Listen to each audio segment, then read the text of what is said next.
우리가 시작할 때 확신한 것을 끝까지 견고히 잡고 있으면 그리스도와 함께 참여한 자가 되리라.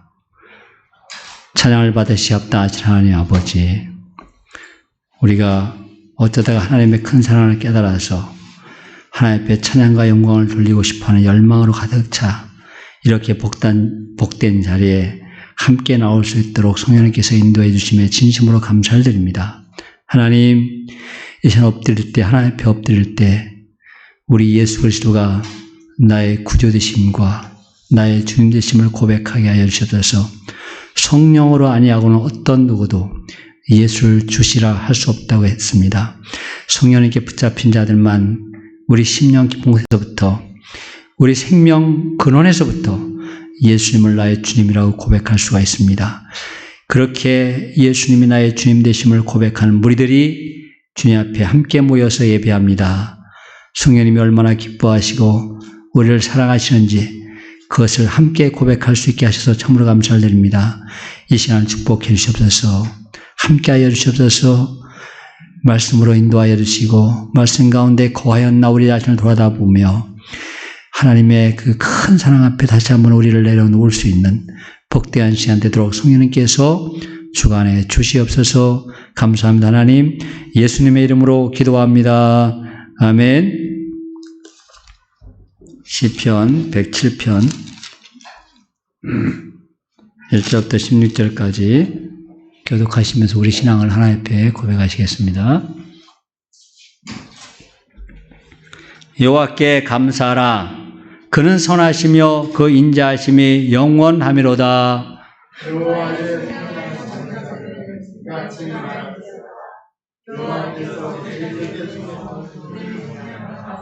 동서남북 각 지방에서부터 모으셨도다. 그들이 광야 사막길에서 방황하며 거주할 성읍을 찾지 못하고 줄이고 목이 말라 그들의 영혼이 그들 안에서 피곤하였도다.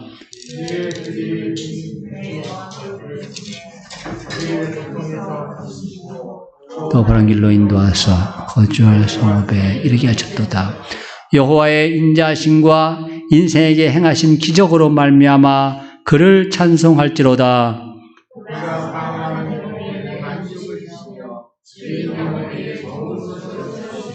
사람이 흑암과 사망의 그늘에 앉으며 곤고와 쇠사슬에 매임은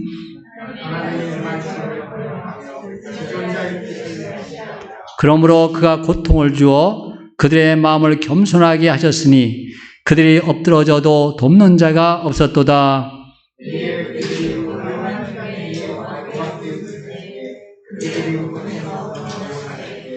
흑암과 사망의 그늘에서 인도하여 내시고 그들의 얽어맨 줄을 끊으셨도다.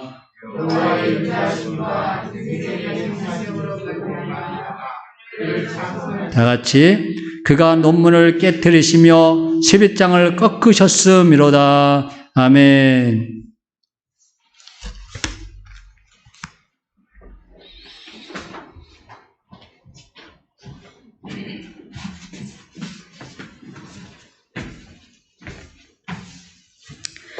그러므로 내가 너희에게 말하노니 무엇이든지 기도하고 구하는 것은 받은 줄로 믿으라. 그리하면 너희에게 그대로 되리라. 참 좋으신 하나님 아버지 감사합니다. 우리의 삶 속에서 살아계신 하나님을 찬양하며 영원토록 감사하며 살 수 있도록 도와주시는 하나님께 감사를 드립니다. 허물과 죄로 죽었던 우리를 예수 그리스도의 십자가의 공로로 살려주시고 예수 그리스도를 믿음으로 하나님의 자녀 삼아주신 은혜에 진심으로 감사를 드립니다. 이 시간 우리의 잘못된 생각과 불순종 그리고 교만하여 하나님을 경외하지 못한 죄들을 예수 그리스도의 보혈로 용서해 주시옵소서. 남보다 나를 먼저 사랑하고 남을 업신여기며 자신의 생각이 모두 옳은 것처럼 행동하며 하나님의 사랑을 실천하지 못하고 이웃을 사랑하지 못하고 미워했던 것들을 용서해 주시옵소서. 오늘 이 시간 주님께 찬양과 경배를 드립니다. 우리 착한 양 교회 성도들이 찬양과 기도 속에 임하시는 주님을 진정으로 만나 결단하는 시간이 되게 하시며 영원토록 주님으로 즐거워하는 삶을 살게 하여 주시옵소서. 하나님의 마음에 합한 성도가 되기를 원합니다. 하나님의 음성을 듣는 신실한 주의 백성이 되기를 원합니다. 세상의 기쁨보다 하나님의 기쁨이 되기를 원합니다. 우리가 힘들고 지쳐 넘어지려 할 때 늘 옆에서 너는 내 아들이라 주님의 사랑스러운 음성을 들으며 용기와 희망을 갖게 하옵소서. 마음과 뜻과 정성을 다하는 예배가 되게 하시고 단위에 서신 박희선 목사님에게도 성령 충만한 은혜를 내려주시옵소서. 우리를 죄에서 구원하신 예수님의 이름으로 기도드립니다. 아멘.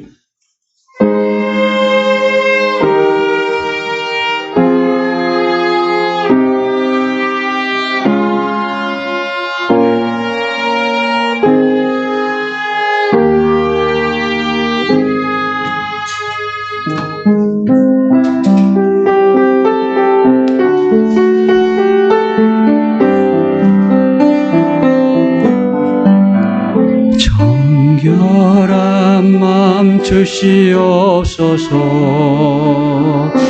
오 주님, 정직한 영을 새롭게 하소서. 정결한 마음 주시옵소서. 오 주님, 정직한 영을 새롭게 하소서. 나를 주님 앞에서 멀리하지 마시고 주의 성령을 거두지 마옵소서. 그 구원의 기쁨 다시 회복시키시고 변치 않는 마음 내 안에 주소서. 나를 주님 앞에서 멀리하지 마시고 주의 성령을 거두지 마옵소서. 그 구원의 기쁨 다시 회복시키시고 변치 않는 마음 내 안에 주소서.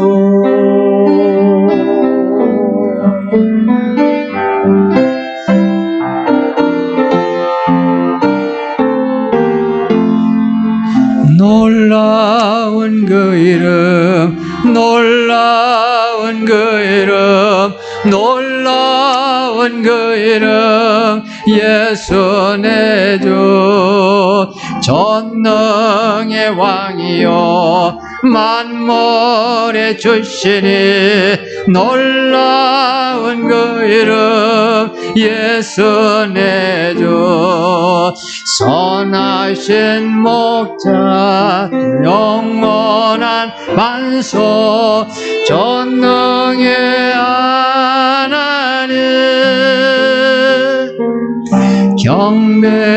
경배드리며 찬양드리세. 놀라운 그 이름, 예수 내 놀라운 그 이름, 놀라운 그 이름, 놀라운 그 이름, 놀라운 그 이름, 예수 내 주.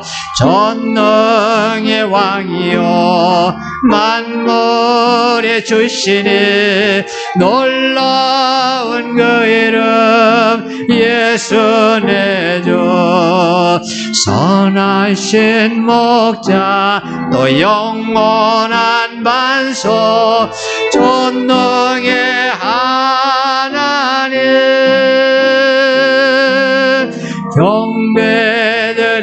경배드리며 찬양 드리세. 놀라운 그 이름, 예수 내 주.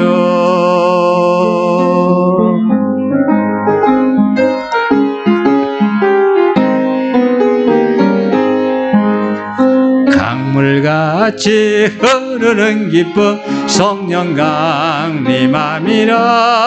정결한 마음 영원하도록 주의 거처 되겠네. 주님 주시는 참된 평화가 내 맘속에 넘치네. 주의 말씀에 거센 풍랑도 잠잠하게 되도다. 나의 생명 솟생케 됨은 성령이 마심이라. 모든 의심 슬픔 사라져 주의 평강 넘치. 나의 생명, 나의 생명 솟생케 됨은 성령이 마심이라. 모든 의심 슬픔 사라져 주의 평강 넘치네. 주님 주시는 참된 평화가 내 맘속에 넘치네. 주의 말씀에 거센 풍랑도 잠잠하게 되도다.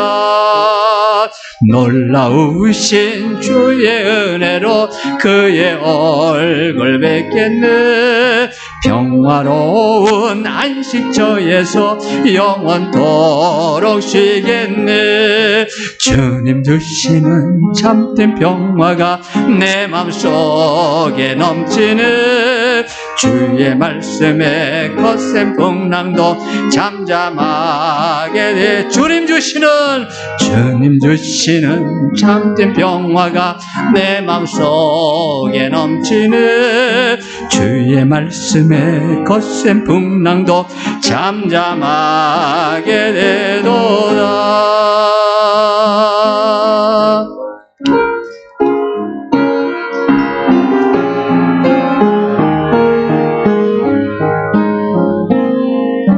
내 안에 주를 향한 이 노래, 영원한 노래 있으니. 날 향한 주님의 크신 사랑 영원히 찬양하리라. 내 안에 주를 향한 이 노래, 영원한 노래 있으니. 날 향한 주님의 크신 사랑 영원히 찬양하리라. 영원히 찬양하리라. 아름다우신 놀라우신 영원할 수 없는 사랑,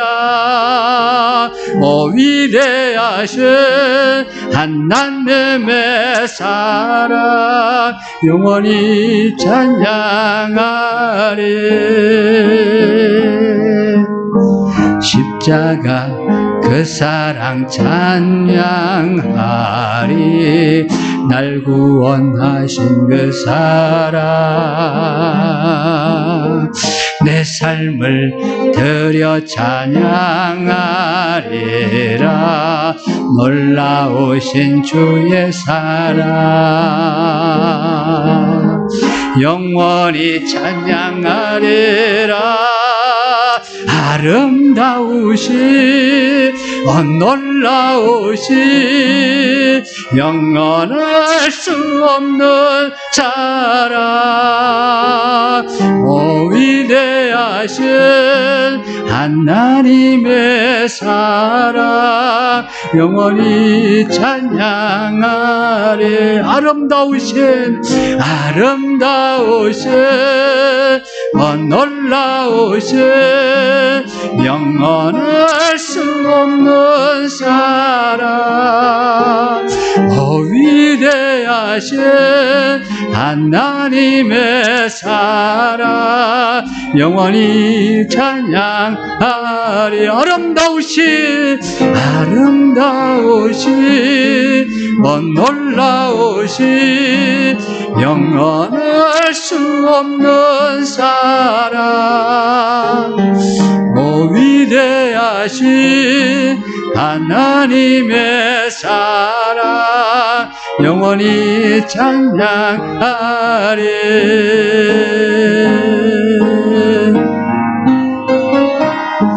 주와 같은 분은 없네. 이 세상 그 누구도 주와 같은 분은 없네.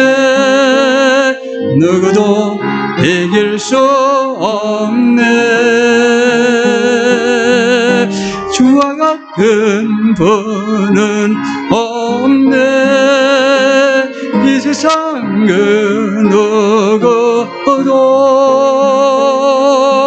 주와 같은 분은 없네. 누구도 이길 수 없네. 아름다우신 놀라우신 영원할 수 없는 사랑, 오 위대하신 하나님의 사랑 영원히 찬양하리. 아름다우신 놀라우신 영원할 수 없는 사랑, 오 위대하신 하나님의 사랑 영원히 찬양하리.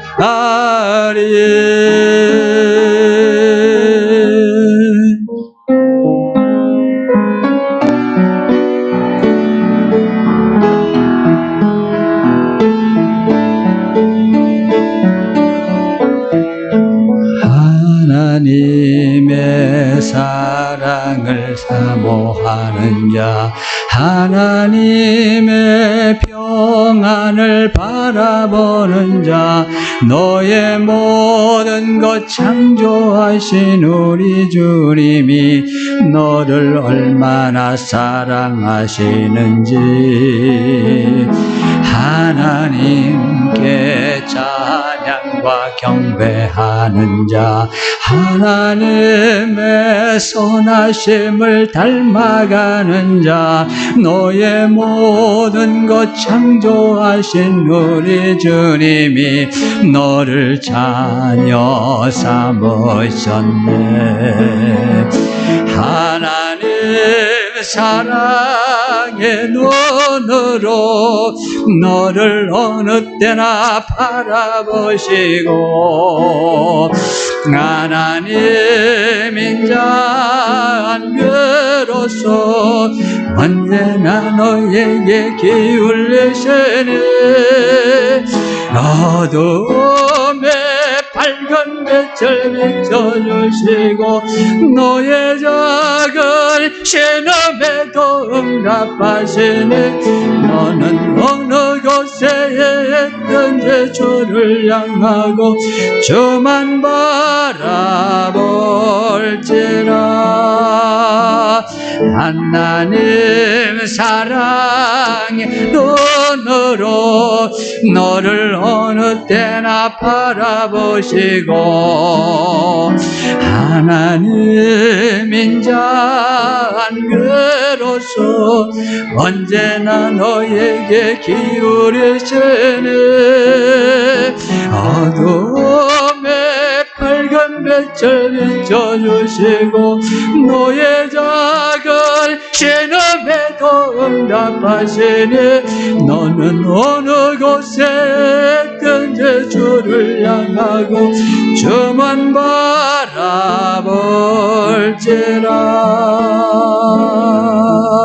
주만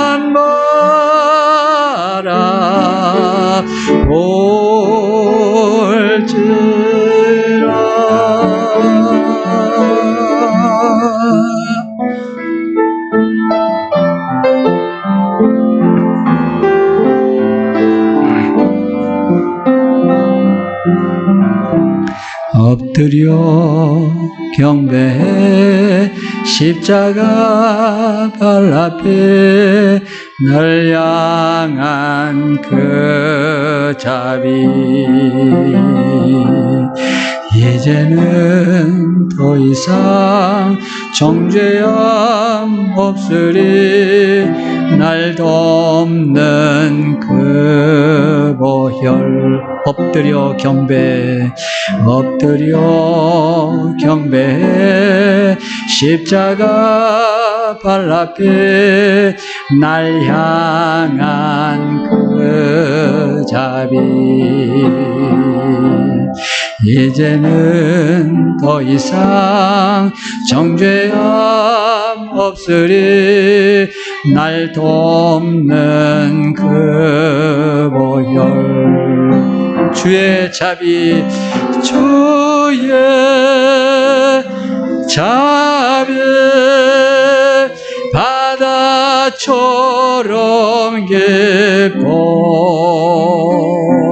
찬양해 할렐루야.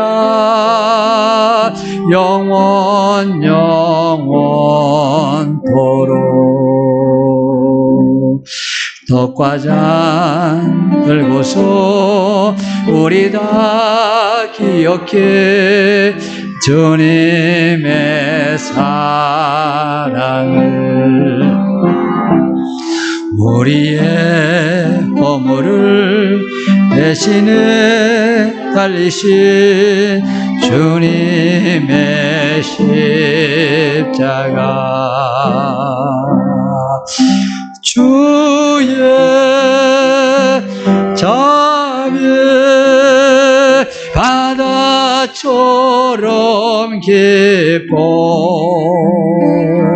찬양해 할렐루야. 영원 영원토록. 주의 자비, 주의 자비 바다처럼 깊어 찬양해 할렐루야. 영원 영원토록.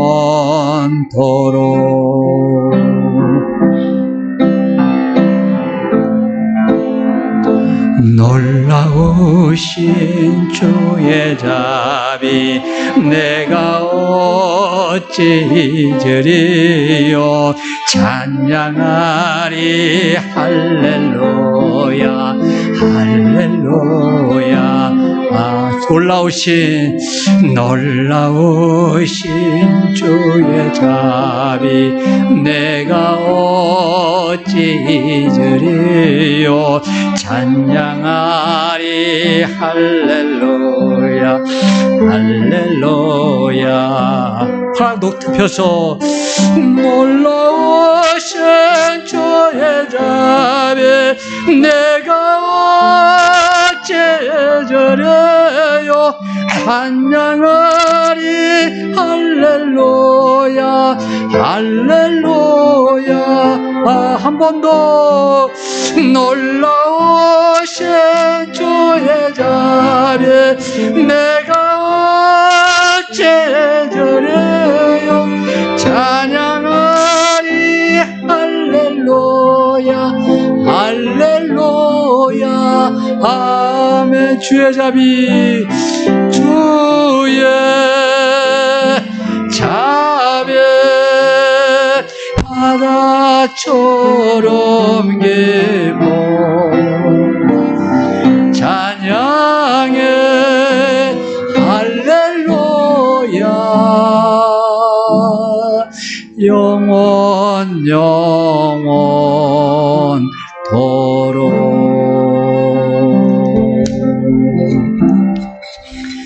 자리에서 일어나셔서 감사의 주님의 사랑 찬양하면서 준비한 예물을 하나님께 드립니다.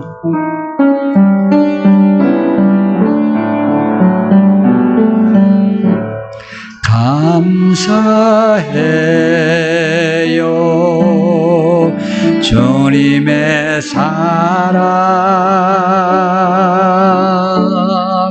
감사해요 주님의 은혜 목소리 높여 주님을 영원히 찬양해요 나의 전부이신 나의 주님. 예수님을 나의 주님으로 고백하게 하신 성령님 참으로 감사드립니다. 그럼에도 불구하고 여전히 내중심적으로 살 때가 많습니다. 이스라엘 백성들 내중심으로 살 때는 불평과 불만과 항의로만 가득했는데 그들이 변화되어서 하나님 앞에 가나안에 들어갈 자격이 되니까 회개하는 모습이 보이기 시작합니다. 그렇습니다. 하나님, 우리가 예수님을 나의 구주로 영접했음에도 불구하고 여전히 내 중심으로 살 때가 많았습니다. 그럴 때 우리 상황이, 환경이 왜 이렇게 불만스러웠는지 모릅니다. 그런데 조금 더 우리가 주님 앞에 나오면 하나님께서 우리 얼마나 기뻐하시고 사랑하시는지, 우리에게 주신 상황이 얼마나 큰 축복인지를 바라볼 수 있게 됩니다. 그 눈을 띄워 주시옵소서. 그래서 진정으로 하나님께 감사를 드리며 우리 하나님께서 기뻐하는 복된 삶을 살아가도록 도우시옵시고, 이 마음은 그대로 하나님까지 그대로 가서 하나님께 영광을 돌리는 하나님의 그러한 귀한 우리 한 사람 한 사람 되도록 성령님께서 축복해 주시옵소서. 하나님께서 한 주간을 지켜주신 것과 마찬가지로 우리의 남은 인생도 주의 손에 의탁합니다. 하나님 영광 받으시옵소서. 예수님의 이름으로 기도합니다. 아멘.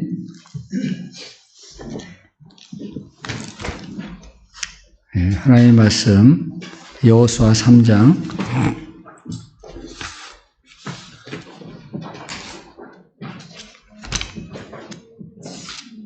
우리 7절부터 17절 보겠습니다.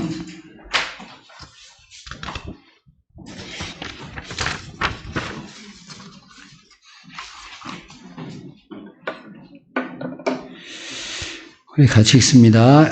7절부터 17절까지 시작. 여호와께서 여호수아에게 이르시되 내가 오늘부터 시작하여 너를 온 이스라엘의 목전에서 크게 하여 내가 모세와 함께 있었던 것 같이 너와 함께 있는 것을 그들이 알게 하리라. 너는 언약궤를 맨 제사장들에게 명령하여 이르기를 너희가 요단 물가에 이르거든 요단에 들어서라 하라. 여호수아가 이스라엘 자손에게 이르되 이리 와서 너희 하나님 여호와의 말씀을 들으라 하고 또 말하되 살아계신 하나님이 너희 가운데 계시사 가나안 족속, 헷 족속, 히위 족속, 브리스 족속, 기르가스 족속, 아모리 족속, 여부스 족속을 너희 앞에서 반드시 쫓아내실 줄을 이것으로써 너희가 알리라. 보라, 온 땅에 주의 언약궤가 너희 앞에서 요단을 건너가나니 이제 이스라엘 지파 중에서 각 지파에 한 사람씩 12명을 택하라. 온 땅에 주 여호와의 궤를 맨 제사장들의 발바닥이 요단물을 밟고 멈추면 요단물 곧 위에서부터 흘러내리던 물이 끊어지고 한 곳에 쌓여 서리라. 백성이 요단을 건너려고 자기들의 장막을 떠날 때에 제사장들은 언약궤를 메고 백성 앞에서 나아가니라. 요단이 곡식 거두는 시기에 항상 언덕에 넘치더라.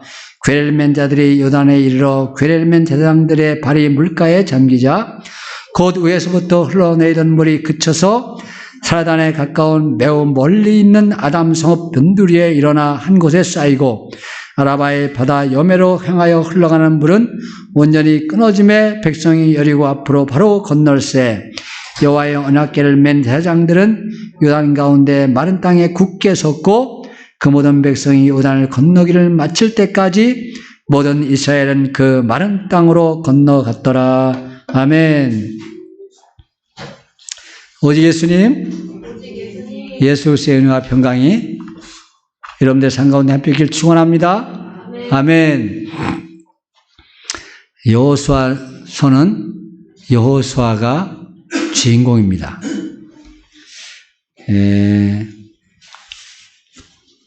그 앞에 주인공은 누구였어요? 모세죠, 모세. 모세가 죽고 여호수아가 지도자가 되어서 그럼 이게 리더십이 바뀌는 건데 리더십이 바뀌면 이렇게 항상 혼란이 올 수가 있습니다. 그 혼란을 막을 수 있는 최선의 방법이 뭔지 아세요? 성경에 나오는 방법이나 요새 하는 정치나 아주 비슷합니다. 어떻게 되냐면요. 외부를 공격해야 돼요. 그럼 내부가 결속을 합니다. 그 여호수아가 리더십을 딱 잡자 원래 요단강 동편에서 거의 몇 년 동안 있었어요. 거기 있는 아모리 족속들을 다 멸하면서 또 르우벤과 또 누구예요? 므낫세 지파들한테 그쪽에 므낫세 반지파 또 한 지파가 뭔가 한 세 지파한테 그걸 나눠주잖아요. 시간이 많이 갔다는 겁니다. 성도 쌓고 그곳에다. 그러면서 이제 모세가 그곳에서 하나님께서 요단강 건너가는 걸 허락하지 않으셨기 때문에 요단 동편에 있다가 결국 모세가 죽습니다. 그 여호수아가 이제 지도자가 되는 거예요. 지도자가 되면서 여호수아가 바로 진격 준비를 합니다. 2장에 먼저 정탐꾼을 보냅니다. 여호수아가 무슨 출신이에요 원래? 정탐꾼 출신이잖아요. 예? 갈렙하고 둘 다 정탐꾼이었잖아요. 그때 몇 명 보냈어요? 그때는? 모세가 보낼 때는 12명 보내니까 돌아와서 보고하는 거 보니까 2명만 긍정 보고 10명은 부정 보고 2명이 꼭 필요한 거로구나. 그래서 2명만 보냈습니다. 여호수아가 2명만 딱 보냈더니 갔다 와서 다 무슨 복을 하겠어요? 긍정복을 할 사람들을 보내야 돼요. 이게 아주 중요한 거예요. 우리 2장 24절을 보세요. 또 여호수아에게 이르되 진실로 여호와께서 그 온 땅을 우리 손에 주셨으므로 그 땅의 모든 주민이 우리 앞에서 간담이 녹더이다. 얼마나 멋있는 복을 했어요. 그 스파이 2명이서. 응? 교회는 스파이가 필요한데 무슨 스파이가 있어야 돼? 긍정보관 스파이가 돼. 서로 이야기할 때 다른 사람의 소문을 많이 퍼뜨리는 사람이 필요한데 어떤 사람이 필요하다고? 긍정적으로 다 말하는 사람이 필요해요. 그래야 교회가 공동체가 사는 겁니다. 이 2 스파이가 와서 긍정적으로 보고를 하니까 백성들이 사기가 탁 올라갔어요. 이제 그런 상황을 들고서 여호수아가 진격을 하는데 그 앞에 선 사람들이 누구예요? 하나님의 언약궤를 맨 제사장들. 하나님의 언약궤를 맨 제사장들이 어떤 행동을 취해서 승리하게 했는가 하는 것을 우리가 보는 겁니다. 그래서 오늘 하나님의 언약궤를 맨 제사장들의 삶을 우리 같이 살피면서 우리에게 주시는 하나님의 은혜를 같이 나누도록 하겠습니다. 하나님의 언약궤를 맨 제사장들 첫 번째, 제사장들이 언약궤를 메고 백성 앞에 나아갔다. 말씀을 붙잡고 앞장서는 신앙이 있어야 합니다. 14절, 우리 14절 다 같이 읽어보겠습니다. 14절. 시작. 백성이 요단을 건너려고 자기들의 장막을 떠날 때 제사장들은 언약궤를 메고 백성 앞에서 나아가니라. 언약궤가 하나님의 말씀이잖아요. 중요해요, 안 중요해요? 엄청 중요해요. 중요하면 어떻게 해야 돼? 우리는 보통 중요하면 어떻게 해야 돼요? 뒤에다가 맨 뒤에 가장 안전한 곳에 둬야 되잖아요. 그렇죠? 그런데 성경에 보면 제일 중요한 언약궤가 앞으로 나가요. 여기 완전히 세상 방법과 다른 겁니다. 제일 중요한 언약궤가 맨 앞에 나갑니다. 이게 무엇을 얘기하냐면 말씀으로 먼저 무장이 돼야 된다는 거예요. 말씀으로. 하나님의 말씀으로 먼저 무장이 돼야 됩니다. 여기서 메고 갔다고 그랬어요. 메고 갔다는 말은 히브리어로 나사인데, 나사. 그랬습니다. 예, 나르다. 근데 이것이 신약에 오면, 가슴의 색이다. 이런 식으로 나옵니다. 가슴의 색이다. 이게 들고 가는 거예요. 구약은 아직, 예수님 오시기 전이었기 때문에 앞에 눈에 보이는 율법이 아주 중요했습니다. 그래서 이걸 가져가는데, 거기 분사형이라서 분사형. 분사형. 남복은 남성 복수입니다. 그러면 3인칭 남성 복수인데, 그럼 뭐라고 어떻게 해석해야 돼요? 주어가 뭐가 돼요? 그들이 가져가면서, 메고 가면서. 이 분사입니다, 분사. 네, 히브리어는 현재, 과거 이런 게 없습니다. 히브리어는 시제가 딱 두 개예요. 완료, 미완료. 분사가 되면 지속을 나타내는 거예요, 지속. 어떤 목사님이 요새 나보고 현대 히브리어 공부하지. 도전이 됩니다. 현대 히브리어. 현대 히브리어 공부를 하면 성경도 다 읽을 수 있대. 그 가서 보면 그 아람어라든가 히브리어 보면 다 자음만 써져 있잖아요. 모음은 하나도 없거든요. 그 걔들은 또 영어도 별로 안 써놨어요. 저기에다 사인에다 표시판에다 영어도 거의 안 써 있습니다. 히브리어고 아람어만 써놨어요. 현대 히브리어를 공부하자고 그러더라고. 독특한 사람들 많아. 머리가 남아 들어가지고. 예, 그게 나사가 메다인데 분사형이에요. 분사는 뭐라고요? 늘 가져가는 거예요. 어딜 가도 메고 가는 거, 메고 가는 거. 예? 언약궤는 성경에 하나님께서 어깨에 메고 가도록 하셨습니다. 이것을 신약에 오면 뭐라고 말씀하세요? 예수님께서 자기 십자가를 지고 나를 따를 것이니라. 그렇게 말씀하세요. 마가복음 8장 34절에 누구든지 나를 따라오려거든 자기를 부인하고 자기 십자가를 지고 나를 따를 것이니라. 이게 신약에 와서 이렇게 되는 겁니다. 구약에는 하나님의 궤를 메고 가는데 신약에 오면 십자가를 지어 가라. 그렇게 말씀하세요. 사무엘 하에 보면 사무엘 하는 누구 이야기예요? 다윗 이야기입니다. 사무엘 하는 다윗 이야기인데 다윗이 왕이 된 뒤에 왕이 처음에는 헤브론에서 왕이 됐었잖아요. 7년 6개월 동안. 그러다가 이제 전체 왕이 됩니다. 전체 왕이 돼가지고 전 이스라엘의 왕이 돼서 예루살렘으로 온 뒤에 제일 먼저 한 것이 이 언약궤를 찾는 일이었어요. 그 언약궤가 어디 있다는 걸 얘기를 듣습니다. 그 기브온에 있습니다. 지금도 가보면 기브온이 아주 넓은 저희가 있어요. 바위가 있습니다. 운동장 크기 반 정도 됩니다. 거기가 큰 제사를 드렸던 자리라고 그러더라고요. 바위가 아주 넓적해.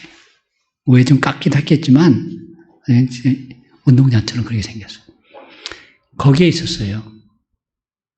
블레셋 사람들이 뺏겨가지고서 하나님께서 그걸 다시 그들을 저주하심으로 인해서 그들이 겁이 나서 다시 돌려보냈어요. 거기 와 있었어요. 다윗이 그걸 찾아서 예루살렘에서 차로는 한 20분 정도 걸리더라고요. 지금은 다 도로를 잘랐고 막 그렇기 때문에 그렇지만 옛날에 그 다 산골짜기잖아요. 거기 기브온도 산꼭대기고 예루살렘도 산꼭대기고 중간에는 골짜기가 있고 골짜기가 몇 개 있겠지. 거길 이렇게 그 괴를 가져오는데 처음에 다윗이 어떻게 했어요? 새수레에다가 소에다가 수레를 끌어가지고 괴를 가져와요. 근데 그 괴를 움직이는 방법이 아니에요. 하나님이 원하시는 방법이 아니잖아요. 그게 하나님께서 치셔서 우싸하고서 죽습니다. 그러니까 그걸 이제 다윗이 가져오지 않았다가 나중에 가보니까 그 괴가 있는 집에 하나님이 복을 내리시니까 이 다윗이 이런 셈이 있습니다. 셈이 있어야 됩니다. 하나님 말씀 잘 지켜서 하나님으로부터 복을 받는 사람들에는 셈이 있어야 돼요. 막 그렇게 하고 싶은 마음이 있어야 돼요. 예수 잘 믿는 사람들 오면 나도 그러고 싶어하는 막 열망이 생겨야 됩니다. 다윗이 그걸 보니까 참을 수가 없어가지고 드디어 제사장들을 동원해서 그전까지는 지 맘대로 했어. 다윗이 잘 몰랐거든. 그래서 새수레 해가지고 아주 새수레 하니까 얼마나 멋져요. 번쩍번쩍 빛나게 막 할 수 있잖아요. 이렇게 거기다 데코레이션도 할 수 있고 아주 멋있게 화려하게 하나님께서 그걸 원하신 게 그게 아닌데 사람이 메고 와야 돼. 그래서 나중에 제사장들을 동원해서 메고 오죠. 그래서 다윗성으로 끌어옵니다. 하나님의 괴는 메고 오도록 되어 있습니다. 그게 무슨 얘기예요? 지금같이요 성전 아름답게 지어놓고 뭐 자기는 여기 거룩하게 앉아서 그냥 가만히 예배만 드리고 하나님께서 그거 원하지 않으세요. 그 구약의 의미가 뭔지를 잘 알아야 돼요. 내가 매기를 원하세요. 내가 하기를 원하세요. 제가 말씀드렸잖아요. 시골에 있다가 시골에 30-40명 모이는 교회 주일학교가 30-40명이야. 내가 그때 주일학교 교장 선생님이었거든. 그러다가 큰 교회 갔더니 한 1,500명 모이는 교회 갔더니 생각을 못했죠. 교회 청소 다 내가 하죠. 거기서 하여튼 바닷가에다 청소하고 이 바닥에 다 마루로 됐는데 그 애들 뛰어다니면 또 빵꾸 나잖아. 그거 다 떼우고 그런 교회에 있다가 서울에 가니까 서울 침례교회 서울에서 첫 번째로 세워진 교회입니다. 침례교회입니다. 거기 갔더니 한 150명 되니까 1,500명 되니까 사람들이 멋있게 옷 입고 와서 그때 막 마이카 시대가 막 들어오기 시작했어요. 거기 은행 다니는 한 200명 된다고 그러더라고. 그 당시 제가 대학 다닐 때.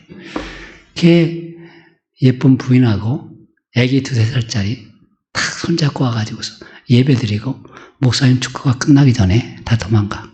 저 뒤에 앉았다가 그 차 타고 쫙 나가는 거예요. 멋있게. 제가 그걸 보고 얼마나 문화 충격을 느꼈던지. 에?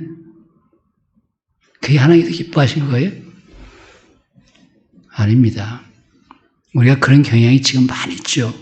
교회가 크든 작든. 내가 손수 다 다듬으면서 메고 다니면서 교회를 다 다듬어야 돼요. 눈에 보이는 교회도 그렇게 섬겨야 되고 우리 삶이 누구 시키는 게 아닙니다. 신앙은 누구 시키는 게 아니라 내가 하는 거예요. 내가 메고 다녀야 돼요. 너 이렇게 해라 저렇게 해라 그것이 아니고 내가 실제적으로 하는 겁니다. 이게 신앙입니다. 말씀을 메고 다녀야 되니까 다른 사람에게 메지 말고 짐승한테 먹이지 말고 누구 시키지 말라는 거예요. 예? 저 사람이 이랬으면 좋겠다. 그게 아닙니다. 같이 하는 겁니다. 저 사람이 정말 재능이 있는데 잘 모르고 있으면 내가 하면서 같이 동참하도록 유도하는 거예요. 그게 성경적인 리더십입니다. 제사장들은 언약궤를 구약에는 제사장 그룹이 있고 일반 백성들이 있었습니다. 신약에 오면 다 뭐라 했어? 너희는 다 왕 같은 제사장들이요. 그렇게 얘기했잖아요. 다 왕 같은 제사장들이라고. 우린 다 제사장입니다. 우리가 다 말씀을 붙잡고 살아가야 되는 거예요. 메고 가야 됩니다. 목사가 물론 잘 해야죠. 목사 책임이 막중합니다. 목사가 한번 삐그덕하면 성도들이 아무리 하나님 앞에 똑바로 서 있다 할지라도 믿음이 흔들려요. 어떤 교회든지 그렇습니다. 그 목사가 막중한 책임이 있죠. 한 영혼에 대해서 얼마나 큰 책임이 있겠어요. 물론 저는 사람의 행위를 보고서 믿음이 왔다 갔다 하고 교회를 들어갔다 나갔다 하는 사람은 구원받지 못했다고 믿는 사람입니다. 저는 개인적으로는. 그렇다고 해도 목사의 책임이 면해지는 건 아니에요. 네? 하나님이 우리를 심판하실 때 박 목사가 엉터리 같아서 나 교회 안 나갔습니다. 하나님께 안 통해 그거는. 네가 박 목사 믿고 교회 다녔냐? 하나님 믿고 다닌 게 아니냐? 하나님께서 그렇게 말씀하시기 때문에 안 통하는데 근데 나한테는 하나님 따지셔. 나한테는. 아셨어요? 여러분들한테 그걸 안 따지세요. 아니 그 책임을 여러분들 박 목사한테 넘기지 않습니다. 근데 저한테는 따지세요. 그걸 꼭 아셔야 돼요. 저한테는 그 책임이 있어요. 내가 메고 갈 걸 안 메고 간 거요. 다른 사람이 메어준 거자고. 여러분들 각자 다 자기 십자가를 메셔야 됩니다.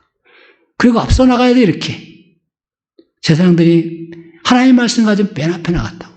제일 중요한 하나님의 말씀을 제일 앞으로 가져 나갔어요. 이것이 신앙인들입니다. 우리에게 제일 중요한 게 뭔가? 하나님의 말씀, 이것도 내 생명 아니에요, 생명. 내 생명을 다 앞으로 내놓고 가는 겁니다. 그래서 예수 믿는 사람들은 기독교의 역사는 순교의 역사예요. 생명을 내놓고 말씀을 전하는 사람들의 역사입니다. 그냥 뭐 정치가들이 그런 역사가 아니에요. 자기 사상 때문에, 자기 철학 때문에 목숨 내는 사람이 있어요, 세상에. 그러니까 철학이 근본적으로 힘이 없어요. 네? 김진균 교수라고 2대 철학과 교수였는데 그분이 와서 세미나 할 때 저는 뭐 그런 걸 잘 몰라요. 패널로 이렇게 앞에 한 5명 앉혀놨는데 그분이 대답이 그러더라고.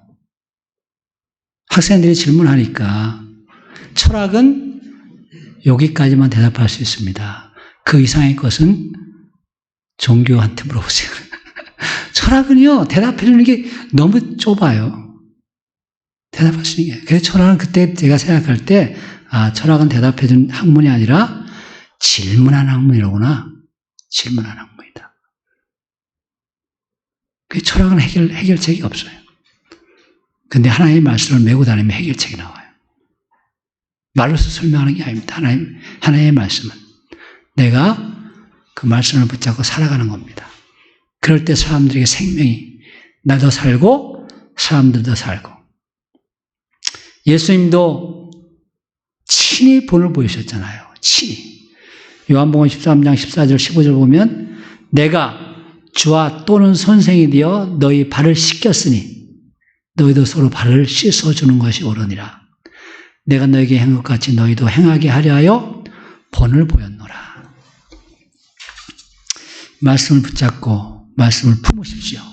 저 뒤에 보면 코리텐 붐 여사가 쓴 책이 주는 나의 피난처. 우리 집에 있습니다. 교회에 있으니까 읽으시고요. 거기 보면 그런 말이 있어요. 당신이 암송한 성경 구절들은 어느 누구에게도 빼앗기지 않는다. 이 여사가 14살인가 15살 딸에 아우슈비츠에 끌려가서 2년 동안 있으면서 거기서 살아나온 여사예요. 그때 그것을 어떻게 이겼느냐 하는 그런 간증들 얘기가 거기 주는 나의 피난처 그 책에 나옵니다. 당신이 암송한 성경 구절들은 어느 누구에게도 빼앗기지 않는다. 하나님의 말씀을 그렇게 가슴에 품고 내가 친히 메고 앞서 나가는 그런 복된 생명의 성도님들이 되시길 바랍니다. 두 번째, 제사장들의 발이 물가에 잠기자 물이 그쳤다 그랬습니다. 이건 생명을 걸고 말씀을 순종하는 신앙입니다. 제사장들의 발이 물가에 잠기자 물이 그쳤다. 물가가 요단강 물가가 찰랑찰랑한 물가가 아닙니다. 어느 시절이라고 했어요? 지금 15절에 우리 15절 다 같이 읽어보겠습니다. 시작. 요단이 곡식 거두는 시기에는 항상 언덕에 넘치더라. 궤를 맨 자들이 요단에 이르러 궤를 맨 제사장들의 발이 물가에 잠기자 16절 곧 위에서부터 흘러내리던 물이 그쳐서 그랬습니다. 요단의 곡식 거두는 시기에 항상 언덕에 넘치더라. 곡식 거두는 시기를 제가 가지고 있는 지금 달력이 한 5년 전 달력을 가지고 있습니다. 거기에 유대력이 표시되어 있기 때문에 제가 그걸 안 버리고 가지고 있는 거예요. 유대력이 표시되어 있다고요. 그게 그들이 그 추수하는 시기를 갖다 시작한 때를 니산월이라고 해요. 니산월이거든요. 근데 니산월에 그게 그 6월절 다음 안식 그 다음 날이에요. 안식일 그 다음. 6월절이 지나고 나서 첫 번째 안식일 그 다음 날이 초실절입니다. 그때부터 50일 동안 추수하는 거예요. 그걸 곡식 거둘 때라고 그래요. 보통 보니까 그때 제가 가진 달력은 우리나라 달력으로 3월 27일인가 이렇게 되더라고요. 그때부터 시작입니다. 그래가지고 4월, 5월 중순쯤에 끝나요. 50일 동안이니까. 그때 그 곡식 거둘 때 언덕에 물이 넘쳤다고 그랬어요. 그 처음에 그 추수기가 막 됐을 때는 그때까지는 봄비가 옵니다. 근데 한 열흘 정도 봄비가 오고 그다음부터는 비가 하나도 안 오고 6개월 동안 비 한 방울 안 옵니다. 우리나라에 비가 얼마 정도 안 오면 가뭄는다고 그래요? 뭐 신경도 안 써 그냥. 뭐 쌀 먹어 가지고 뭐 그래 사 먹으면 되지 뭐 신경도 안 써. 그렇죠? 올해 흉년 같아 풍년 같아? 도대체 발음 똑바로 해보세요. 흉년이에요 풍년이에요? 네? 올해 뭐 한 30몇 년 만에 오는 30몇 년 만에 오는 흉년입니다. 흉년이 올해가. 아셨어요? 흉년. 근데 흉년이라는 거 느낌이 와요? 제가 한 40년대, 50년 전에 흉년이 오면요, 우리는 가을에서부터 굶어야 했어요. 알았어요? 가을에서부터 굶어야 했다고. 그게 얼마나 민감해, 그러니까. 흉년, 풍년이.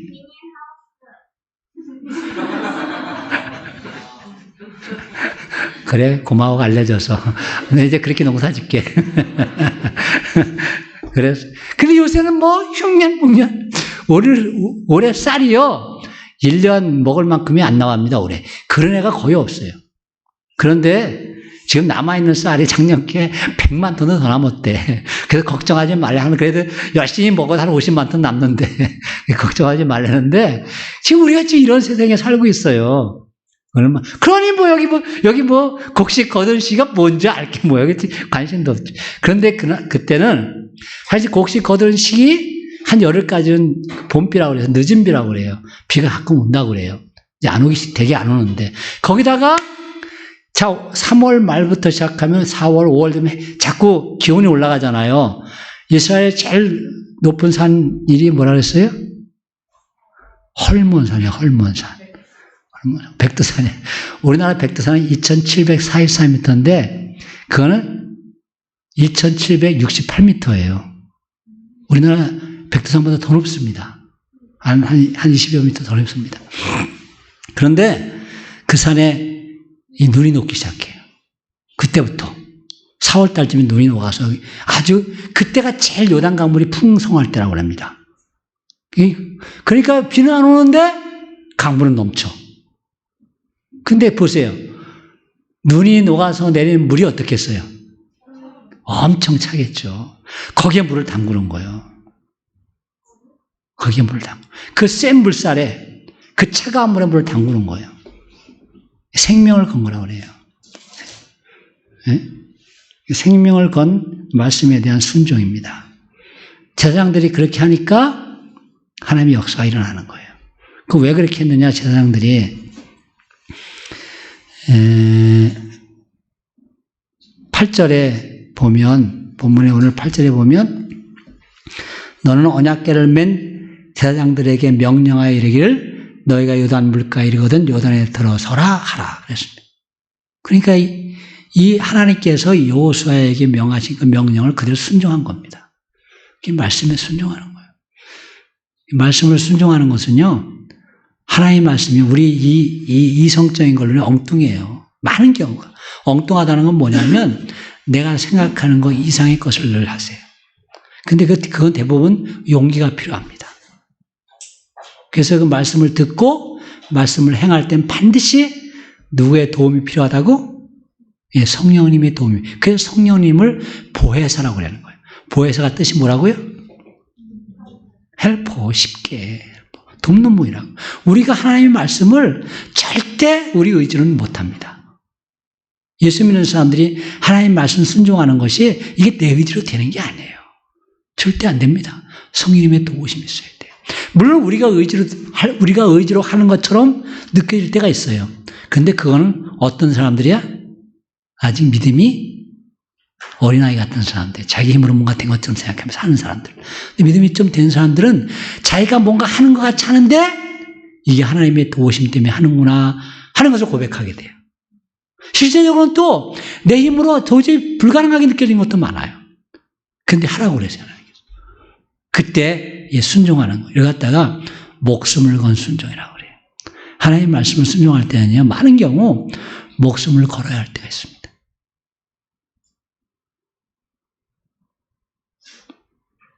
낮의 해와 밤의 달이 너를 해치 못하리.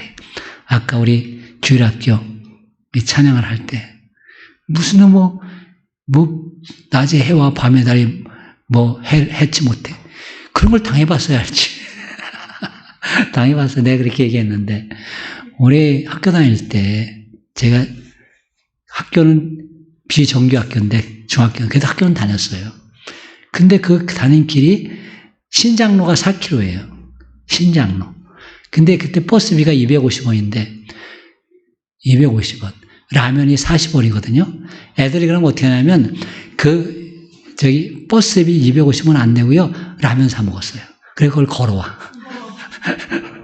근데 나는 어차피 버스비도 없어요. 나는 당연히 걸어오는 거고 우리 동네 애들이 5명인가?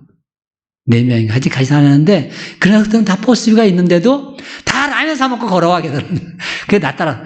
나는 어차피 걸어 다니니까. 나는 버스비 없으니까. 그러면 걔들은 라면 사가지고 지들만 못 먹으니까 꼭 나를 하나 사줘. 그 걸어오는 길, 워낙 더울 때는 방학하니까 그래 낫지만, 걔도 그 걸어올 때 그 더위, 뭘 느껴봤어야 알지. 조금만 한 10분, 20분 갈 자리면 다 차 타고 다니는데, 아빠. 그러니까 그 아빠가 저렇게 가서 차 태워주잖아요. 그걸 알 수 있나. 낮의 해와 밤의 달이 널 행치 못하리. 그 햇빛 속에도 걷게 하신다니까요. 그러면서 그런 데를 걸어가야 하나님이 도우시는 것을 알 수가 있죠. 그런 어려움을 만나야 그것을 헤쳐나갈 때 하나님이 함께 하시는 것을 경험할 수 있죠. 편하면요, 이게 축복 같은데 편하면 하나님이 있는지 잘 몰라요. 그래서 저는 너무 감사해요. 제 때까지는 그래도 그런 걸 꽤 경험했어요. 요새는 제가 그런 거 경험하지 못하니까 만약에 제가 교회 차가 없이 자전거를 타고 다닌다든가 버스를 타고 다닌다 하면 그런 경우를 꽤 만날 겁니다. 경우를 꽤 만나요. 근데 왜 우리 순천교회 정대희 목사님 79년도에 개척을 해가지고서 처음에 자전거 탔다가 자전거에 모터 달린 거 탔다가 그 다음에 또 50짜리 CC 탔다가 게다가 무슨 차 탔다가 막 그랬다고 그래. 그 당시 다 그랬지. 79년도에. 그러면서 과거 얘기를 쫙 해. 그럼 뭐야? 우리 옛날 생각이 다 나지. 그렇죠? 목회하려니까 얼마나 힘들겠어요. 그러면서 목회하려니까.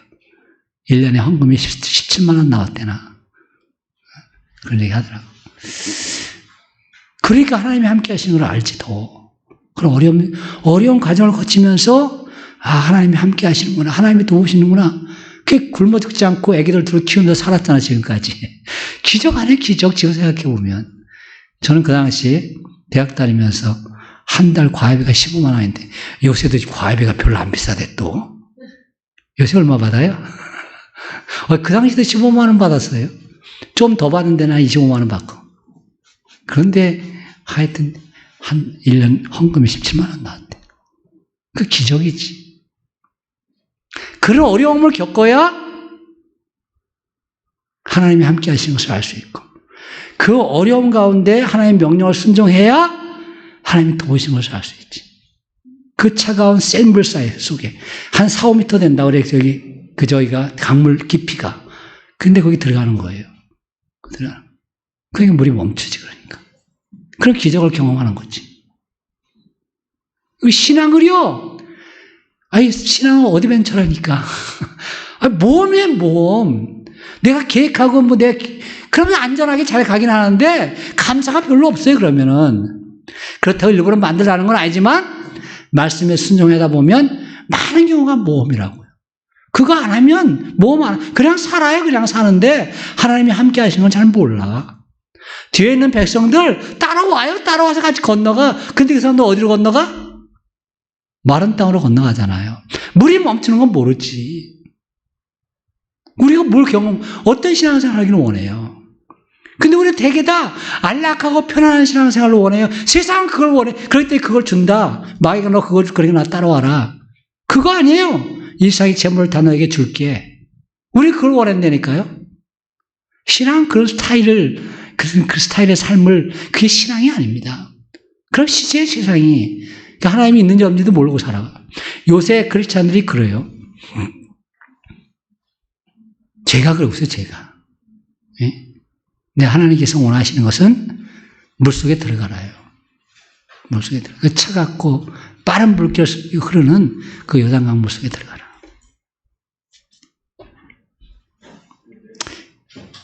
그때 하나님께서 역사하신다. 그때 하나님께서 역사하신다. 요한복음 3장 8절에 이제는 떠서 연회장에 갖다 주라 하심에 갖다 주었더니, 그 뭐라고요? 맹물 갖다 준단 말이에요. 그럼 어떻게 맞아 죽는 거예요? 네? 그런데 말씀에 순종하는 거예요. 그때 맹물이 포도주로 변하는 것을 알게 되는 겁니다. 그 역사에 동참하는 사람이 되는 거예요. 하나님의 언약궤를 맨 제사장들, 첫째는 말씀을 붙잡고 앞서는 신앙이었고요. 목숨을 걸고 말씀에 순종하는 신앙. 세 번째는 제사장들이 요단 가운데 마른 땅에 굳게 섰다고 그랬습니다. 우리 17절 다 같이 읽어보겠습니다. 17절 시작. 여호와의 언약궤를 맨 제사장들은 요단 가운데 마른 땅에 굳게 섰고 그 모든 백성이 요단을 건너기 마칠 때까지 모든 이스라엘은 그 마른 땅으로 건너갔더라. 아멘. 마른 땅에 굳게 섰고 뭐예요? 말씀을 붙잡고 끝까지 견디는 신앙입니다. 말씀을 붙잡고 언약궤를 메고 마른 땅에 굳게 섰다. 강물은 언제 터질지 모르는 거예요. 하나님께서 막아주시는데 그걸 자기가 다 견디는 겁니다. 그게 인내하는 신앙이에요. 인내하는 신앙. 그게 흔들지 않은 인내심을 가지고 제자리에 딱 서 있으면 하나님께서 끝까지 승리하게 하신다는 겁니다. 우리가 예배를 여는 말씀으로 히브리서 3장 14절을 계속 낭독합니다. 우리가 시작할 때 확신한 것을 끝까지 견고히 잡고 있으면 그리스도와 함께 참여한 자가 되리라. 신앙은 지금 여기서 결단하는 것이 필요하고 그걸 끝까지 붙잡고 나가는 것이 필요해요. 이 두 개가 함께 가야 됩니다. 그래야 우리 하나님께서는 내가 결단할 때 나를 뭘로 보세요? 결단할 때 그게 거듭나는 건데 애기라면 애기. 근데 우리 하나님은 다 성장한 모습을 보세요. 신앙 안에서 완전히 장성한 사람을 보십니다. 그래서 성경에 그런 기록들이 뭐라고 그래요? 한 번 구원받은 것을 결코 잃어버리지 않는다. 그거는요, 이렇게 신앙의 결단을 제대로 결단한 사람의 마지막 모습을 사도 바울도 보고 기록하는 거예요. 근데 우리는 그 중간을 살아가고 있는 거예요, 지금. 그 중간에 혹시 헷가닥해서 가는 사람도 있죠. 그 사람들은 어떤 사람이냐고 자꾸 나한테 질문해. 우리 한승호가. 그래서 제가 뭐라고 그랬냐면 처음에 결단 제대로 못한 거다. 거듭나지 않은 거다. 그렇게 얘기합니다. 중간에 가다가 이렇게 가고 신앙생활 그거 예수님 못 만난 거예요. 예수님을 만나면요 그럴 수가 없어요. 이게 불가능한 겁니다. 예수님을 제대로 만난 사람들은 그래서 이 배럭이 앞에 있는 벽이 도저히 못 넘어갈 것 같으면 어떻게 해? 못 넘어갈 것 같으면 순교하는 거예요. 그래서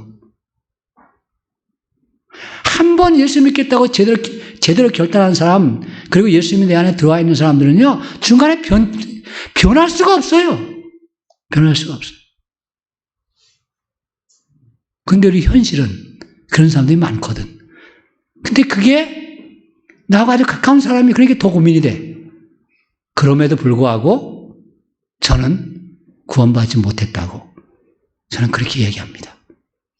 저는 성경을 아무리 봐도 그렇게밖에 볼 수가 없어요. 물론 그 영혼이 구원받았는데 중간에 육신이 약해서 죄 가운데 있어서 하나님께서 나중에 육신을 멸하시고 영혼을 구원할 수 있어요. 그건 성경이 말씀이 나오는 겁니다. 근데 저는 거기까지는 몰라요. 그건 제가 이거 영혼이 구원받았는지 그건 제가 모릅니다. 신앙생활 잘하는 사람도 그렇고요. 중간에 그렇게 삐그덕한 사람도 그렇고 저는 잘 몰라요. 영혼이 구원받은지 어떤지는.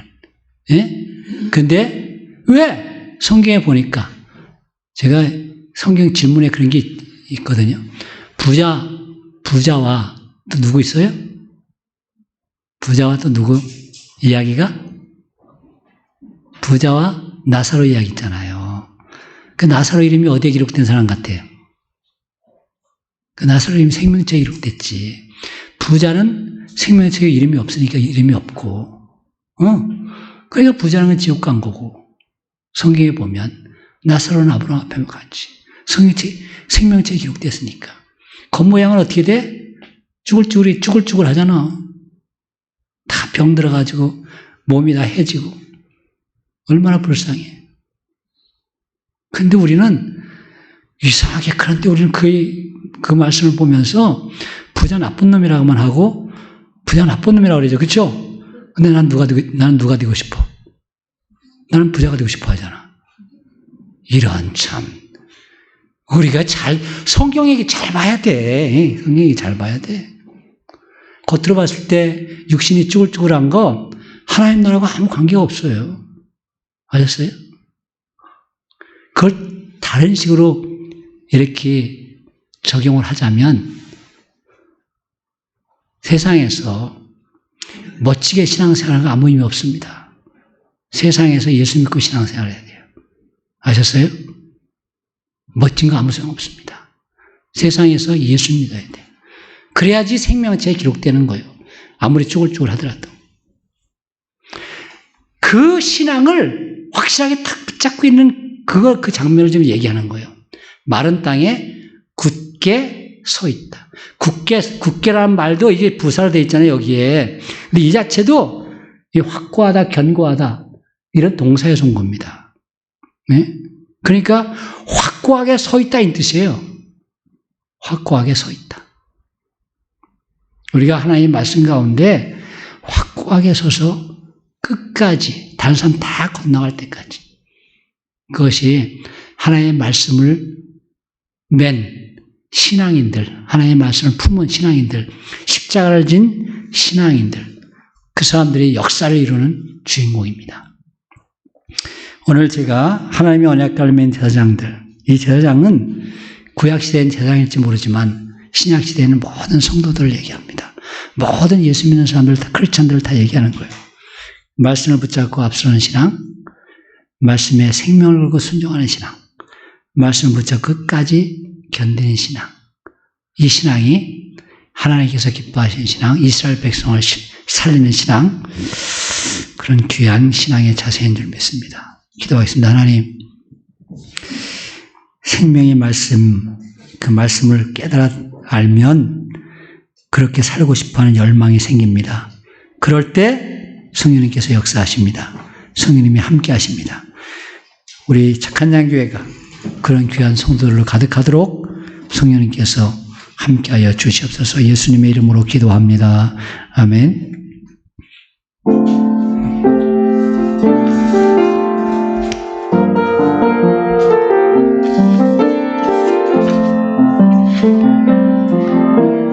나 주님의 기쁨 되기 원하네. 내 마음을 새롭게 하소서. 새 부대가 되게 하여 주사 주님의 빛 비추게 하소서. 내가 원하는 한 가지 주님의 기쁨이 되는 것. 내가 원하는 한 가지 주님의 기쁨이 되는 것. 겸손히 내 마음 드립니다. 겸손히 내 마음 드립니다. 나의 모든 것 받으소서. 나의 마음 깨끗게 씻어주사 주의 길로 행하게 하소서. 내가 원하는 한 가지 주님의 기쁨이 되는 것. 내가 원하는 한 가지 주님의 기쁨이 되는 것.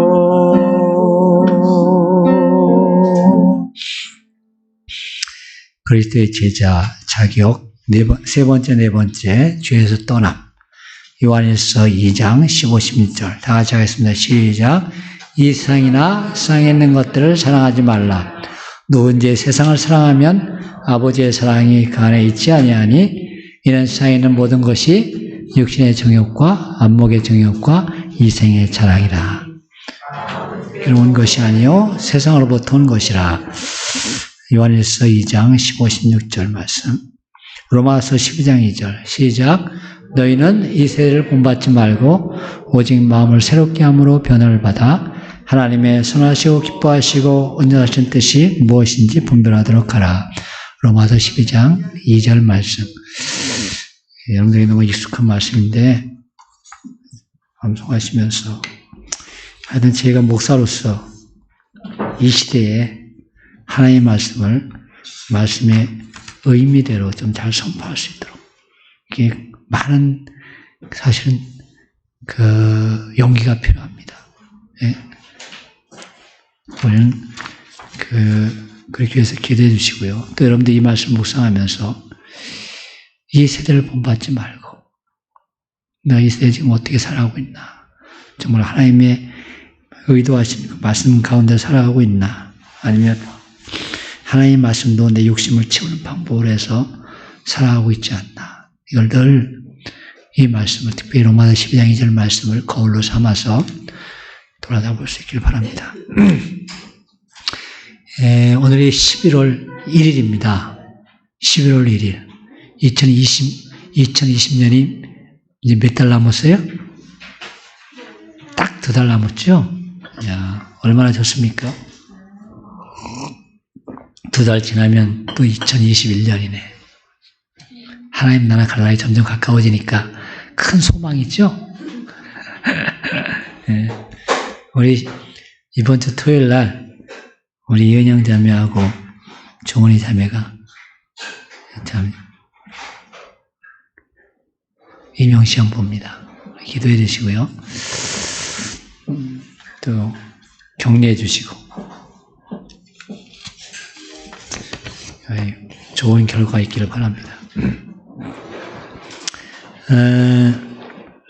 아까 제가 말씀드렸지만 오늘 11월 1일이거든요. 이제 누가복음 복음서를 우리가 읽고 있잖아요. 누가복음서 뭐 끝났어요? 그래. 그래. 맞아. 누가복음 하고 있구나. 누가복음 14장부터 이번 주 요한복음 2장까지 하는데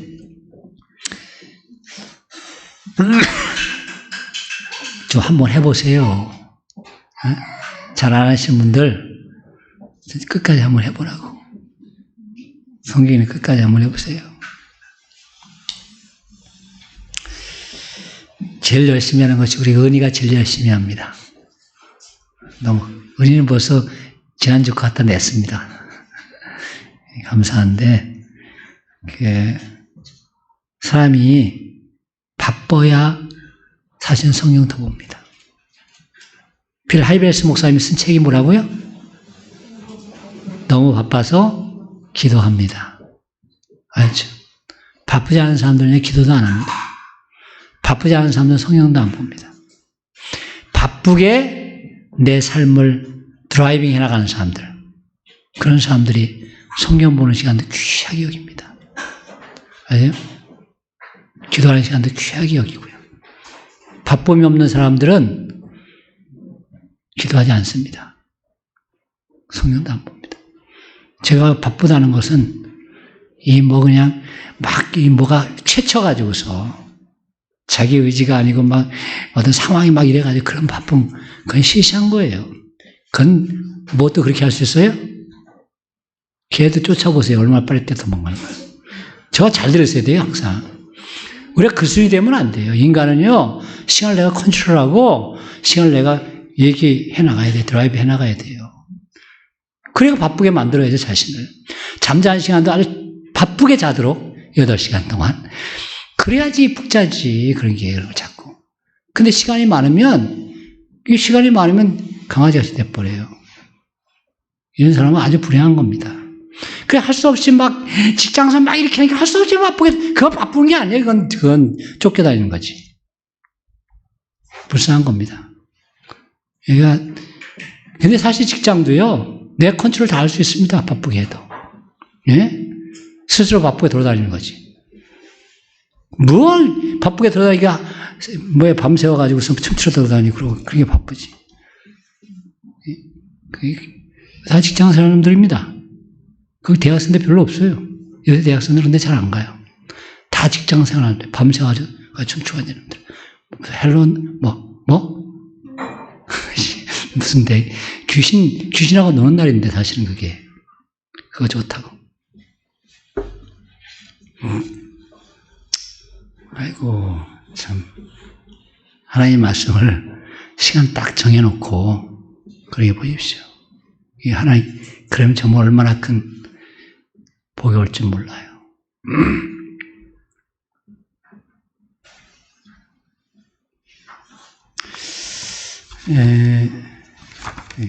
다음 주 기도 우리 옥경재 집사님이고요. 자, 우리 자리에 일어나셔서 주기도 수행하고 예배를 마치도록 하겠습니다.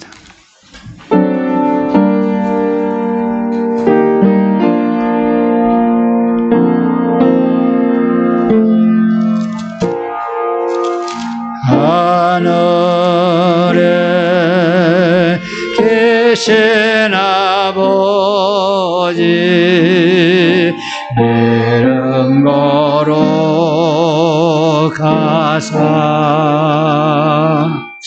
주님 나라 임하시고 뜻이로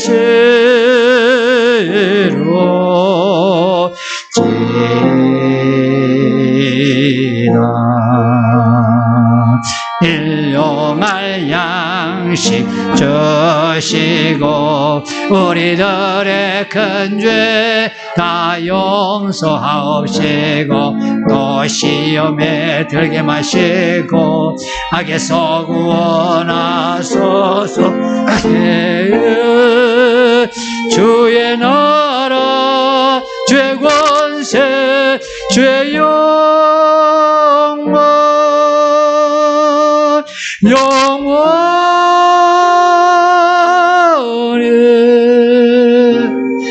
아멘.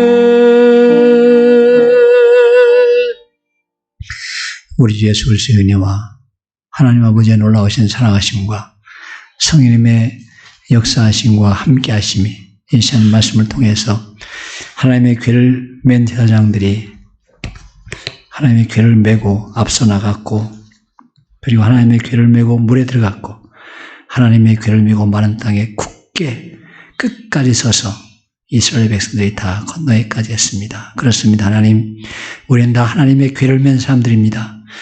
우리가 하나님의 말씀에 목숨 걸고 순종하며 끝까지 순종할 때 하나님께서 우리와 함께 하시고 우리를 통해서 사회가 살고 국가가 산다는 이 귀한 진리의 말씀을 꼭 붙잡고 한중한 말씀 가운데 살아가기를 소원하는 우리 착한 영계 성도들 머리 위에 이제부터 영혼까지 함께 하시기를 간절히 축원하옵나이다. 아멘. 감사합니다.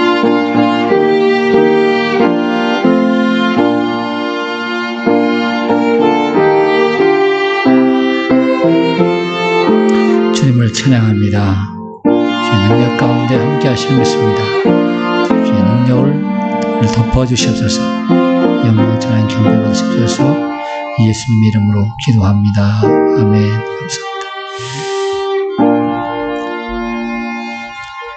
감사합니다. 예배를 마쳤습니다.